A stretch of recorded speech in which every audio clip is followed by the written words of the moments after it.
감사합니다. 이 로마서는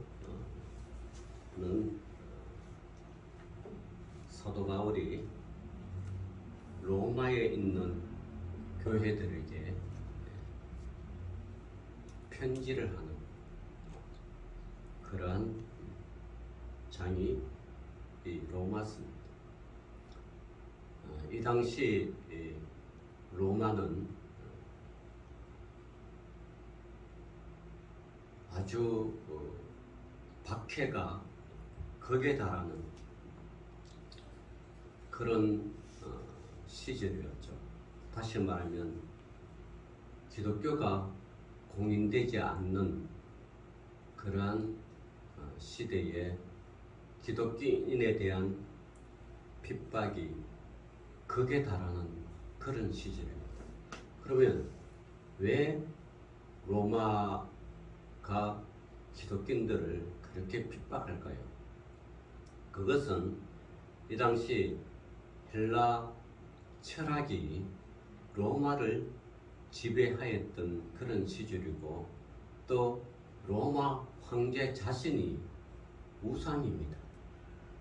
그래서 모든 로마인들, 아니 로마에 정복된 오늘날 유럽의 그런 모든 나라들이 황제 숭상을 했던 그 시절, 그리고 황제 이외에 헬라 시대, 그리스 로마 시대에 신하들이 있잖아요. 그죠? 뭐 제우스 신, 뭐 우주를 창조한 그리고 제우스 신, 뭐 또 볼세이노인지 뭐 어떤 포세이톤 바다의 신, 볼세이노인지 볼세이키인지 뭐 불의 신, 또 아주 가장 아름다운 여자의 미를 상징하는 또 비너스 신, 이런 신들이 오늘날도 세계를 정신적인 어떤 것을 지배하고 있다는 사실입니다. 그러니까 이 신화가 로마 시대의 사람들에게 아주 절대적인 그런 우상이었고, 아주 그냥 로마인들의 전 삶을 지배하는 그런 시대에 팔레스틴의 조그만 속국인 이 유대 나라에서 한 예수가 태어나서 복음으로 진정한 하나님의 아들은 로마 그 아들이 구주다, 이렇게 하면서 아주 복음을 쫙 전가하니까 유대인 내에서도 예수 그리스도가 하나님의 아들이라고 그러니까 어떻게 하나님이 사람이 될 수 있느냐? 절대 그럴 수 없다. 그래서 이단으로 낙인이 찍히고, 우리 구주 예수 그리스도는 하나님을 모독한 모독죄로 걸려서 결국은 십자가의 처형으로 생을 마감하는 그런 아주 팔레스타인의 조그만 이 신앙이 점점 제자들을 통하여 또 그 주변의 사람들을 통하여 점점 확산되니까 로마 제국이 위험을 느끼고 기독교인들을 핍박하기 시작한 것이죠. 그래서 그 핍박으로 인하여 종교적인 핍박과 로마 정부의 종교적인 핍박과 유대교 내에서 이 바리새인들의 그런 핍박으로 인하여 예수 믿는 사람들이 팔레스타인에 또 로마로 견딜 수가 없어가지고 로마 정부로 점점 로마의 제국의 힘이 미치지 않는 곳까지 점점 퍼져나가는 거죠. 계속 이걸 가지고 디아스포라 그럽니다. 그래서 오늘날 거진 이 계시록에 나와 있는 이런 아시아의 7교회, 이 거진 이 바탕이 이 당시 로마 제국에서 좀 정치적인 탄압이 덜한 저기 오늘날 말하면 터키죠. 터키로 쭉 퍼지면서 터키와 전 유럽을 퍼지면서 이제 믿음을 퍼져나가는 거죠. 그런 시대에 사도 바울 역시 이 로마에 있는 그 아주 핍박이 극심한 로마 교회가 세워졌는데 그 로마 교회를 위하여 믿음은 여러분이 믿는 믿음, 여러분이 있는 하나님 사랑, 예수 그리스도가 누구인지 그걸 확실하게 편지를 섬으로 여러분이 믿는 그 신앙은 결코 헛되지 않으며 여러분이 믿는 그 신은 온 우주의 질서를 창조하고 만들고 이 세상을 이끌어가는 신들 중에 신, 만왕의 왕이신 그런 하나님이고 그런 예수를 너희들이 믿는다. 그러니까 어떤 핍박이 있더라도 그 믿음을 변하지 말고 믿음을 지키라고 하면서 했는 것이 이 로마서죠. 그 로마 교회 성도들을 위하여 보내진 편지입니다. 그래서 특히 이 로마서 8장은 이 복음은 그리스도 안에서 생명의 성령의 법이 너희들을 지킬 것이다. 그렇게 하면서 8장 1절에 보면 그러므로 이제 그리스도 예수 안에 있는 자에게는 결코 정죄함이 없나니 이는 그리스도 예수 안에 있는 생명의 성령의 법이 죄와 사망의 법에서 너를 해방하였습니다. 그렇게 해서 인간의 가장 근원적인 로마의 신화든 로마의 황제가 우상이 되든 모든 것은 죄에 대해서는 일절 말하지 못하는데 인간의 그 근원적인 그 죄에 대해서 해방을 시켜주신 분이 예수 그리스도라고 아주 단호하게 자기의 정체성을 그렇게 쫙 로마 교인에게 보내는 그 편지가 로마서죠. 그분이 누구신가? 예수 그리스도가 누구시고 하나님이 누구시고 성령이 누구신가를 삼위일체 교리를 로마서 8장에 아니 로마서 전체가 압축되어 있는데 그 중에서 로마서 8장은 여러분 그 옥상옥이라 그러죠. 소위 말하면 진주 속의 진주.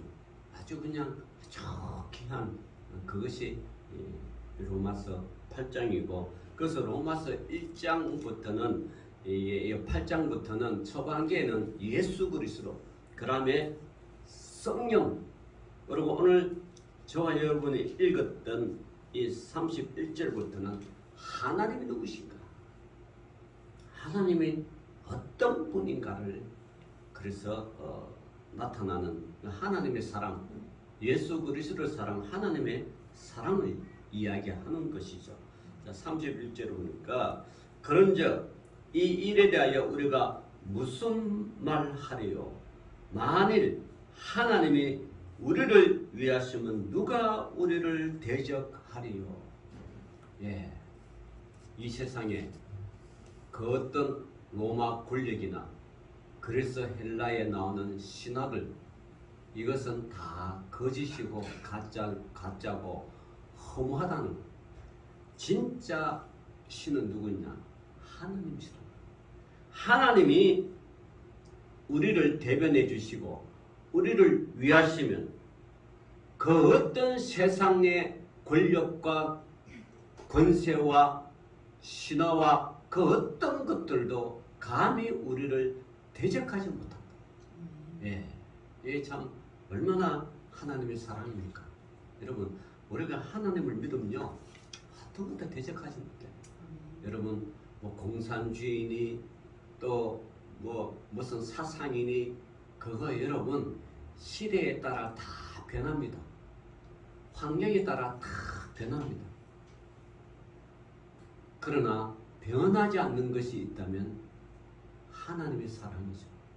하나님이 우리를 도우시고 우리를 선택하고 우리를 그분의 자녀를 삼고 영원한 영생을 주신다는 것은 하나님 외에는 여러분 없습니다.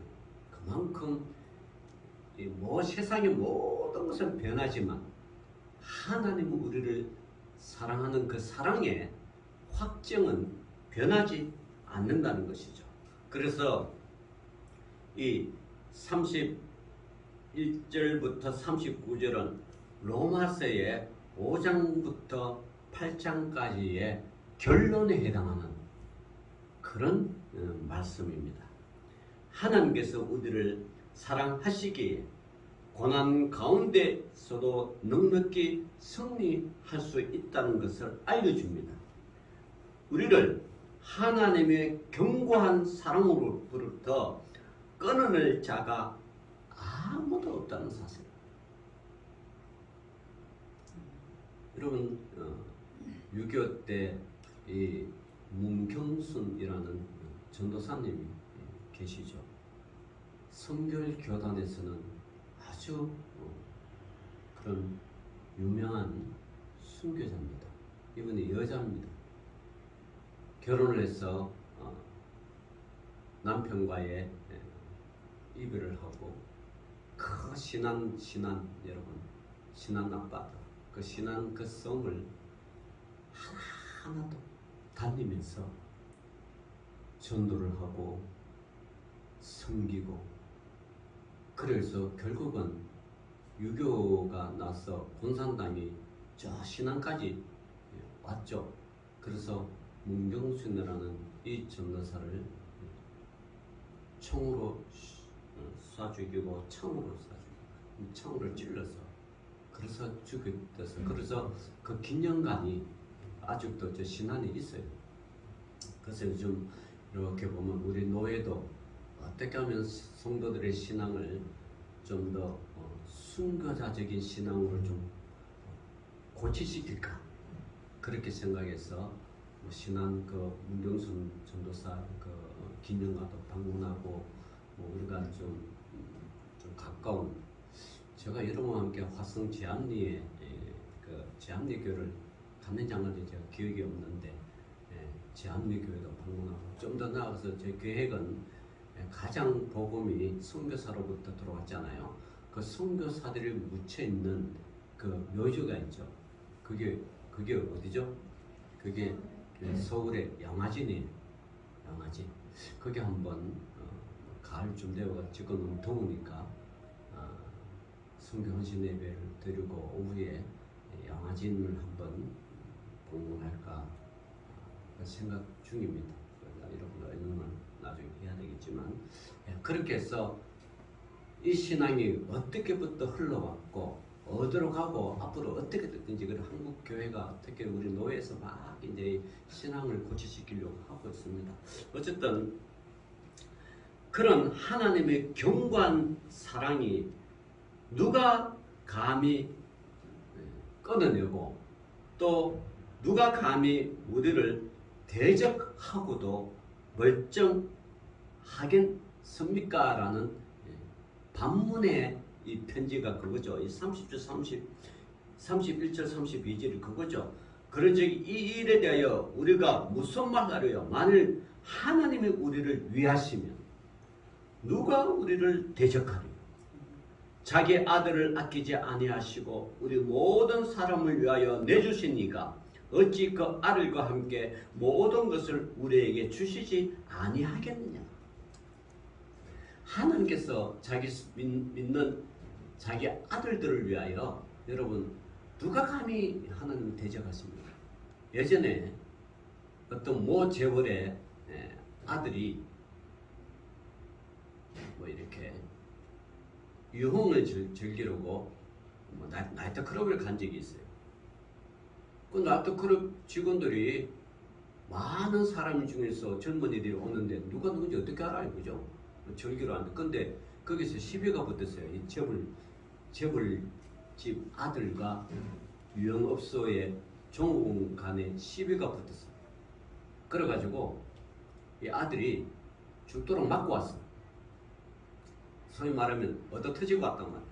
그 소식을 들은 이 아버지가 이것들 봐라. 감히 내 아들을 패? 그래가지고 직원과 조폭을 동원해가 그 나이트 클럽의 직원들을 일일이 찾아가서 아주 야구 방망이로 개패듯이 패버렸어. 여러분 뭐 어떤 일이 있으면 CCTV를 경찰이 가려야 되고 그죠? 가려야 되는데 그런 거 필요 없어. 아버지가 열을 받아. 감히 내 아들을 너희들이 뭔데 좁혀버렸어. 나중에 이게 신문 기사가 되고 그래가지고 일일이 찾아다니면서 합의를 본 거야. 합의 본 게 몇 억씩 돼요. 뭐 그리고 야구방망이를 좁혔어요. 뭐 이게 그것도 엎드려 뻗쳐고 폈어요. 그러니까 자기 아들이 여러분 시비라는 게 뭐 이게 일방적이진 않잖아요. 그죠? 서로 이게 뭐 이게 갈등 관계에서 이렇게 했는데 하여튼 그 아들을 뺐다고 그냥 자기 아버지가 지구 깡패를 동원해가 좁혔어요. 하물며 사람이라도 자기 아들이 다치면 아버지가 이성을 잃고 그렇게 팬단 말이에요. 근데 감히 우리 믿는 자들, 자기 자녀들이라고 예수 그리스도의 십자가상에서 죽음으로 말미암아 인친 자들을 하나님의 자녀를 누가 감히 건들겠습니까? 세상 어떤 권력도 감히 못 건드. 이것이 하나님이 우리를 위하시면 누가 우리를 대적하리? 할렐루야. 여러분 이만큼 우리 하나님은 여러분을 위하여 힘과 권력과 그 모든 사탄 다 동원하셨죠. 그 어떤 사탄 마귀도 감히 건들지 못하. 건들지 못하. 그만큼 하나님의 사랑이 여러분 뜨거운 거죠. 그래서 바울은 몇 가지 질문을 통하여 하나님의 구원의 위대함과 확실함을 노래하는 것이 이 로마서 8장 31절부터 39절이죠. 자, 첫 번째, 로마의 성도들에게 하나님께서 우리 편이면 누가 대적하겠습니까? 라고 묻는 거죠. 그리고 전능하신 창조주 하나님이 우리 편이 되시면 그 누구도 우리를 대적할 수가 없습니다. 여러분 자부심을 가지고 살아야 돼요. 감히 누가 대적해? 국가 권력이든 사탄 마귀든 여러분 아무도 대적할 수 없어요. 하나님께서 가장 아끼고 소중한 아들까지도 아낌없이 우리를 위하여 내주셨는데 혹시 우리가 대적의 손에 넘어가는 것을 그냥 보고만 있었을 리가 없지 않습니까? 자기 사랑하는 아들까지도 우리를 위해서 내어주셨는데 누가 가나? 하나님은 적들에 대하실 때 자기의 능력을 보이사 두려워하게 하시고 사랑하시는 우리에게는 사랑으로 대하사 우리로 하나님을 신뢰하고 의지하게 하십니다. 아들과 함께 모든 것을 우리에게 주시는데 주저함이 없으십니다. 주저함이 없어. 오늘 제가 아침에 이제 카톡에 보니까 전도사 아들인가 봐. 우리 아이 목사님 아들 전도사가 있어요. 우리 친한 목사님 저쪽에 경산도 어디 문경 거기에 그 아들이 이제 있는데 전도사니까 이제 아마 새벽기도 하다가 카톡에 떴는가 봐요. 내 생일을. 그래서 새벽에 이렇게 보니까 아직 제가 열어보지는 못했는데 4시에 내가 이제 오늘 목사님 생신이라며 축하합니다. 카톡이 떴어. 그래서 처음 받아보는 문자. 제가 한번 생각해 봤습니다. 60몇 년까지 살면서 제가 여기 서울로 올라올 때 이제 뭐 직장이라고 이제 올라왔는데 뭐 여러 가지 사정 때문에 그걸 이제 제가 물러받았죠. 물러받아서 돈이 딸리잖아요. 제가 돈이 딸리니까 돈 빌 데는 없고 저 어머니한테 갔죠. 엄마 나 이렇게 해서 사업을 하니까 그때 엄마도 돈이 없으니까 이 금반지 그때 금반지 10돈을 이렇게 그때 10돈인지 저는 몰랐어요. 묵적한 걸 내가 주니까 낱개를 준 게 아니고 한 돈씩 10개 준 게 아니고 금반지 커튼 걸 주니까 이거 가지고 사업 자금 하라 그래서 주는 거예요. 그래서 제가 이제 그걸 가지고 제가 모교에 생겼는 거 검은빵 하는 장로님한테 가져서 좀 처분해 달라고 하니까 그때 제 기억으로는 한 230만 원 받은 것 같아. 230만이 50만 원이지 받은 것 같아. 그걸 가지고 이제 팔아서 올라와서 오늘날 이때까지 사는 거예요. 그래서 제가 이렇게 살아야 되냐. 오늘 제 생일을 맞아서 저희 어머니가 어떻게 하셨나 보니까 참 말없이 자기 전 재산을 뭐요? 주신 거잖아.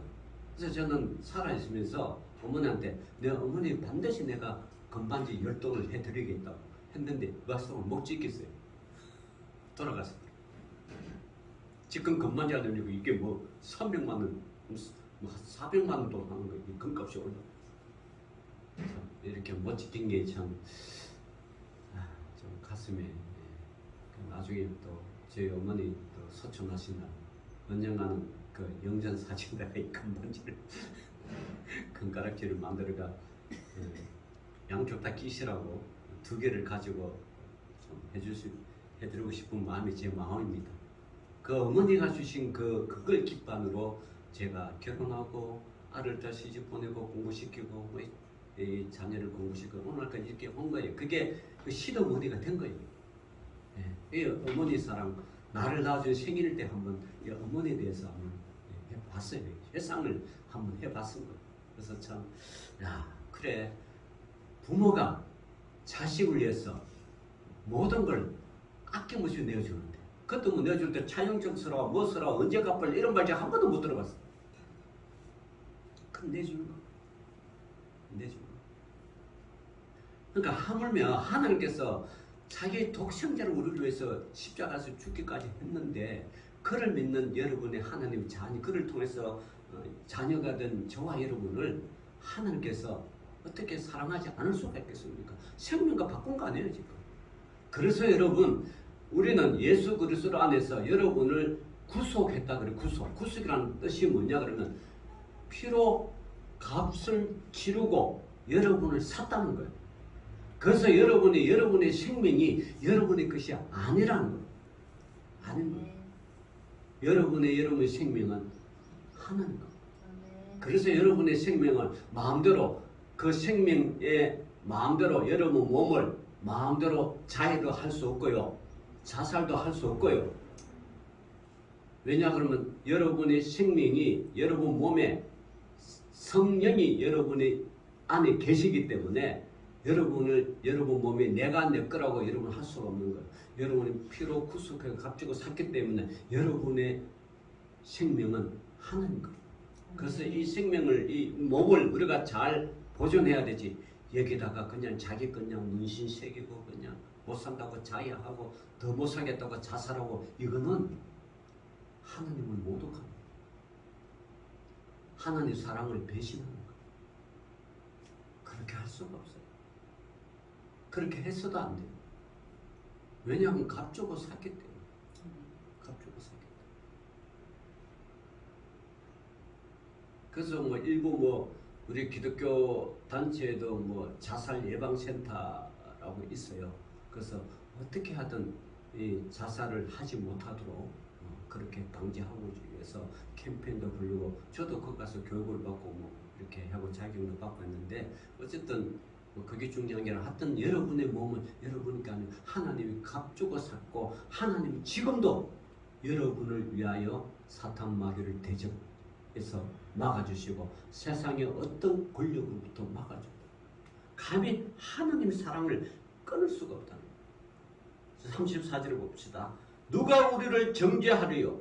죽으실 뿐 아니라 다시 살아나신 이는 그리스도 예수시니 그는 하나님 우편에 계신 자요 우리를 위하여 강구하시는 자신이다. 누가 우리를 그리스도의 사랑에서 끊으리요? 환난이냐? 여러분 살면서 환난 당하죠? 그러나 그 환난 때문에 여러분 끊을 수 없습니다. 기근이냐? 뭐 공고냐? 아니 공고냐? 공고라는 게 여러분 공고 당하면 여러분 사실 우울증 생깁니다.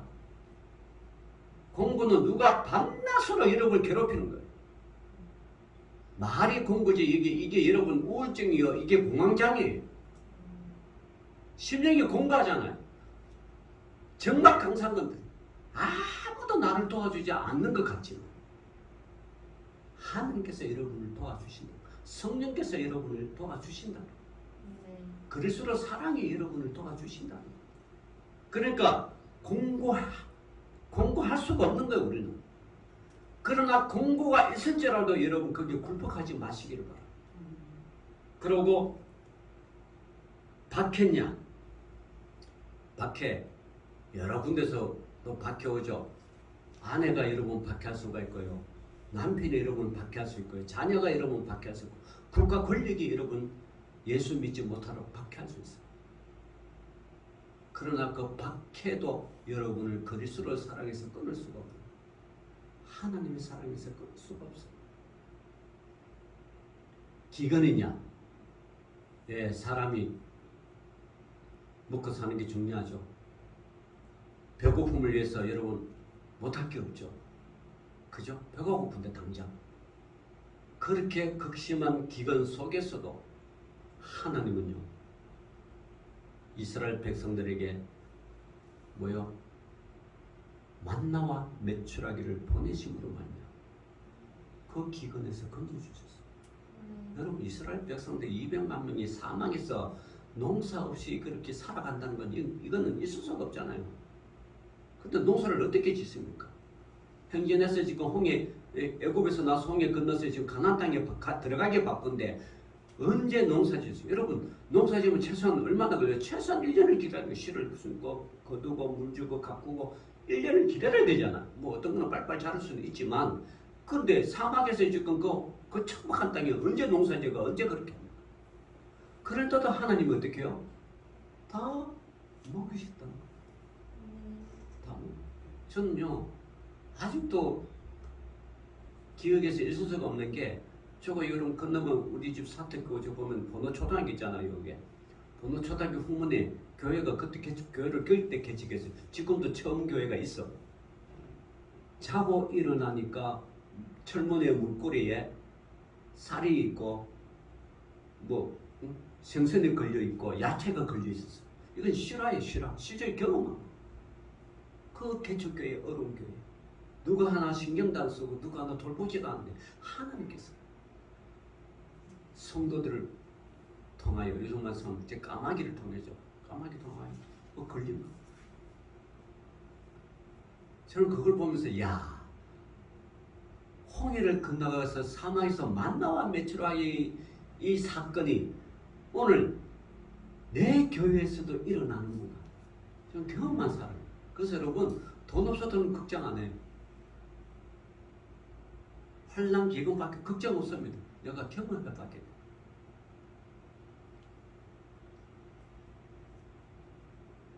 적신이냐? 적신은 뭐예요? 발가벗은 상태 합니까? 다시 말하면 아무것도 가진 거. 먹고 입을 참 요즘 자녀 키우는 애기 분유조차 사줄 돈도 없어요. 제가 이게 이해합니다. 제가 이거 그 왕신리에서 이게 그 사업 친구들이랑 사업할 때 제 사촌 동생이 인천에서 살았어요. 그때 인천에서 결혼해가 사는데 이게 신랑이랑 어떻게 뭐 신랑이 돈을 못 버는지 저한테 전화가 왔어요. 만수봐 왜 그러니까 내가 애기 우유 먹일 돈이 없다. 돈 좀 빌려다. 요즘은 좀 알았으면 온라인으로 보내고 하는데 그때는 뭐 그런 그 시절에 그게 아니니까. 그러나 너 주소도 모르고 네가 좀 애를 뭐 우유 사도 없으면 그럼 내가 왕십리 여기에 그때는 전철이 있었어요. 왕십리에 여기 상황십리 내리면 언제까지 오면 내가 돈 주겠다. 실제로 찾아왔어. 그때 2만 원과 3만 원을 줬어요. 그 인천에서 여기까지 자기 자식 그 분유 먹이려고 분유값을 이해합니다. 그 어머니 지금 이해하는 거예요. 난 속으로 아니 얘가 얼마나 없을 수 있길래 자기 시댁에 친구를 좀 다 있었을 거 아니야. 근데 나한테까지 오네. 이 적신이란 가난이란 거예요. 가난. 그럴지라도 여러분 가난이 우려가 여러분 아무것도 가진 게 없고 정말 아무도 도와줄 수 없는 그 상태에서도 하나님 사랑은 여러분이 있다는 거. 예수 그리스도의 사랑이 여러분이 있다. 위험이냐 칼이냐 그 모든 것도 하나님 사랑으로 끊을 수가. 기록된 바 우리가 종일 주를 위하여 죽음을 당하게 되며 도살 당할 양같이 여김을 받았나이다. 이거는요 시편 44편 22절에 인용한 말씀입니다. 이건 뭐냐 그러면 다윗이 사울 왕에게 쫓겨가면서 칼에 유혹받고 다윗이 사울 왕의 사위 아닙니까? 자기 딸 미가를 결혼해가지고 사위가 됐는데 그 사위를 미워해가지고 제 말이야 왕권을 노린다 그래가지고 그렇게 다음 왕은 내 아들 요나단에게 물려줘야 되는데 백성이 다윗을 원하고 자꾸 하니까 이 사울 왕이 시기가 발동해가 다윗을 죽이려고 막 쫓아다니. 실제로 막 죽이려고 했고 동굴까지 죽이려고 했는데 하나님이 숨겼어가지고 그런데 또 죽이려고 하는 사울 왕을 피곤해가 잠들 때 다윗은 사울 왕이 옷자락만 싹 제대는 거예요. 그 다윗이 따라하는 사람이 차라리 왕을 죽이자고 이 우리가 더 이상 피난 안 가게 합시다 하니까 다윗이 고백했죠. 내가 어찌 하나님의 기름 부음을 받은 자를 죽이겠느냐. 그러면서 옷자락만 살짝 빼가지고 건너편으로 도망가면서 사울왕을 향하여 크게 소리죠. 사울왕이여 그러면서 나는 당신이 죽이는 다윗입니다. 근데 나는 사마 생명을 못 주나고 옷자락만 살짝 빼어서 왔나이다. 다윗이 그렇게 도살당한 양같이 여김을 받은 줄 쫓겨다닐 때도 하나님 그를 도우셨다는 걸 지금 이 시편 44편 22절을 통하여 다윗이 신앙 고백이 나와. 그런 경우도 하나님이 지켜주셨다는 거예요. 37절에 보릅시다. 그러나 이 모든 일을 우리를 사랑하시는 이로 말미암아 우리가 넉넉히 이기느니라. 할렐루야.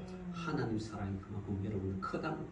이 큰 사랑을 여러분의 환경 이런 것들 자 봅시다. 30절 내가 확신하노니 사망이나 생명이나 천사들이나 권세자들이나 현재이나 장래이나 능력이나 높음이나 깊음이나 다른 어떤 피조물이라도 우리를 우리 주 그리스도 예수 안에 있는 하나님의 사랑에서 끊을 수 없느니라. 할렐루야. 여러분 세상에 어떤 것도 이런 끊을 수 없습니다. 하나님의 사랑은 하나님의 사랑은 여러분의 생명과 결탁되어 있다는 것이 결탁되어 있다. 여러분 태아가 부모 뱃속에 있는 태아가 어떻게 살아갑니까? 탯줄을 통하여 어머니와 태아 사이에 어떻게 해요? 결탁되어 있잖아. 연결되어 있잖아. 그죠? 그러니까 하나님 살아계시면 태아도 부모가 어머니가 살아계시면 태아로 살아있는 거예요. 그렇잖아. 결탁되어 있기 때문에 하나님 사랑과 여러분 사랑이 결탁되어 있기 때문에 감히 누가 하나님을 대적합니까? 감히 누가 하나님을 그렇게 해코지하겠습니까? 그 창조주 하나님, 그 하나님을 믿는 여러분 자녀 여러분들은 하나님과 생명과 결탁되어야 돼요. 결단코 어떤 세력과도 여러분을 물리칠 수 없고 끊을 수 없고 여러분을 하나님으로부터 멀리할 수가 없고 그 하나님의 사랑 여러분 잘 간직하면서 이제 신앙생활 확신하면서 여러분 하나님의 사랑을 확신하면서 살아가는 그래서 하나님께 영광을 돌리는 저와 여러분 되시기를 주 이름으로 축원합니다. 기도합시다. 하나님 아버지 감사합니다. 오늘도 믿음의 귀한 백성 하나님의 사랑 확신하면서 하나님 영광 위에서 살아가게 하여 주옵소서. 예수님 이름으로 기도 올리옵나이다. 아멘.